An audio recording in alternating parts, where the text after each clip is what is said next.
A reading from St. John's Gospel, chapter 10, beginning to read at verse 22. At that time, the festival of the dedication took place in Jerusalem. It was winter, and Jesus was walking in the temple in the portico of Solomon. So the Jews gathered around him and said to him, "How long will you keep us in suspense? If you are the Messiah, tell us plainly." Jesus answered, "I have told you, and you do not believe. The works that I do in my Father's name testify to me. But you do not believe because you do not belong to my sheep." I don't know if you felt the same, but watching the streamed service from the Vicarage Garden on Easter Sunday, I was moved by the sight of the tower of St. Mary's in the sunshine. 6 weeks have passed since I have seen it, and I know for some of you it's longer than that.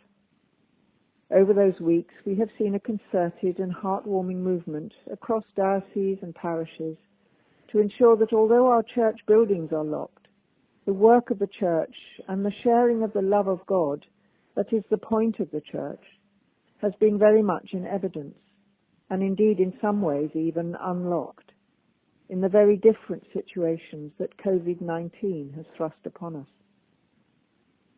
Dave Walker, the church cartoonist, captured this recently in a cartoon entitled "Where the Church Is." Depicting a street, it could almost be the crossroads where Fratton Road and Arundel Street meet, with arrows saying "Here," pointing to people in their houses and their flats, people carrying food shopping, people out exercising on their bike or with their dog, people at their desks in an office, all socially distanced, but all being the church.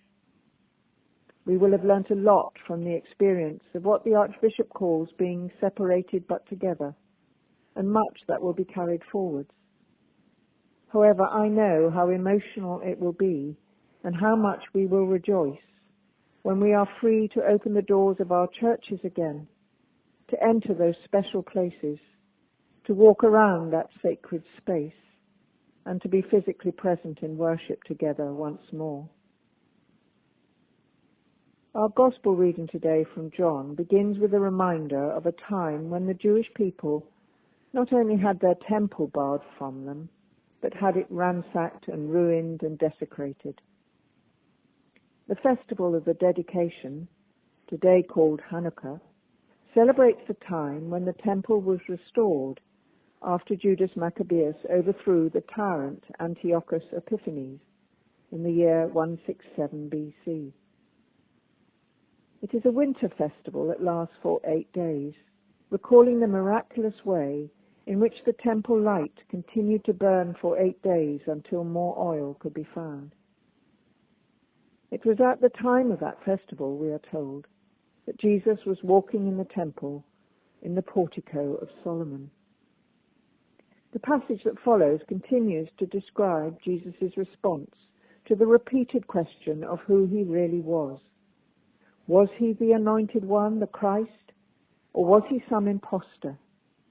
There is a lot of tension in the air, some even saying he was demon-possessed, others saying no, look at what he's doing and saying, healing the blind, telling us I am the Good Shepherd. Every detail in John's Gospel is there for many layered reasons. Here is Jesus at a time when his people were thinking about God and liberation and thanking God for getting their temple back. There he was walking in the portico of Solomon, Solomon the son of David, who built the first temple on that site. Kingship was on their minds. Liberation was on their minds.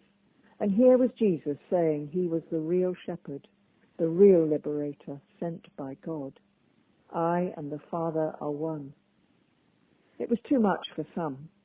If you read on to the very next verse, you will find that people around him picked up stones to hurl at him. On Sunday, the first part of this chapter formed the Gospel reading, and Father Bob spoke about all the many voices that we hear at this time. Voices giving us information, voices giving advice, often conflicting, voices that discuss and react to options that may or may not be laid before us in the weeks to come, voices that can become overwhelming. And he spoke about, in all that cacophony of sound, finding the true voice, the voice of the Good Shepherd, knowing it and following it, and trying to live according to his word. We hear Jesus repeating those words today. My sheep hear my voice. I know them, and they follow me. I was struck when I read the passage with the vehemence of the word snatch, as in, I give them eternal life, and they will never perish. No one will snatch them out of my hand.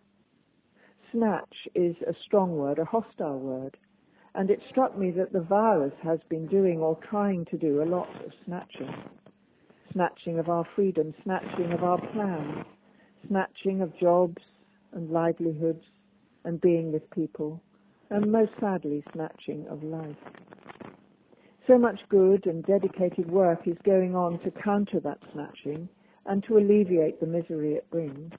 So much work going on to stop it in its tracks, from researchers and scientists, from those on the front line of care, from all our key workers, and from our leaders, but also from those who are staying at home, accepting the restrictions, and keeping others safe. We don't know what the coming weeks will bring, but we do know a wonderful and sustaining truth, and we need to hold on to it and to find in it a wonderful hope, which is that Jesus and God are one, and that nothing in all the world can snatch us from that love, the eternal love in which we are held.